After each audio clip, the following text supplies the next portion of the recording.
angka baraka lopo talluri tujunna waktu sahar prosidi. Makanya Nabi Muhammad sallallahu alaihi wasallam tasaharu fa inna fis sahuri barakah. Andri subulano ki nasaba oki tu mandri subu angka baraka.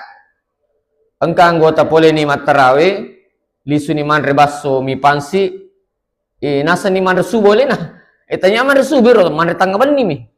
Pak mandri kita tik pusik di ingka toa agam moto mandri tatik dua tatik talu tanya mandri subu sana itu. Tanya itu nak kata Nabi ta. KGP nak kata Nabi ta menurut mandri te aku hadis saya makada tasaharu fa inna fis sahuri barakah. Andri subuh ki nasaba oki tu andri subuh yang kebarakah. Keganero waktu sahar nasa pandri tata makanya sekitar 15 menit 20 menit sekitar 25 menit sebelum ubah subuh pak bange. Okun itu si kanja kena mandri subuh. Nah sebab Nabi menganjurkan untuk mengakhirkan makan sahur.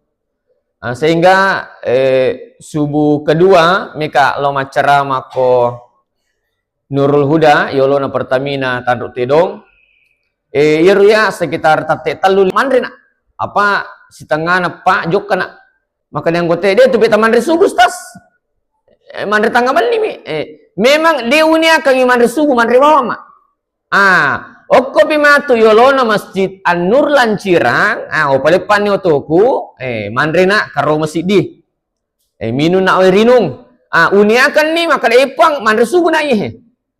Jadi lolongan ni apalah dua keutamaan. Nomor sidi mengakhirkan makan sahur, yang kedua mandreki karoma sesuai dengan dicontohkan Rasulullah dengan jumlah yang ganjil. Ya kau angka buah-buah atapu jilan nak inor tandre yang jelas dengan bilangan yang ganjil.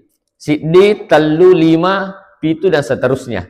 Tapi kau angka karomata itu lebih baik karena itu ada obat di sana.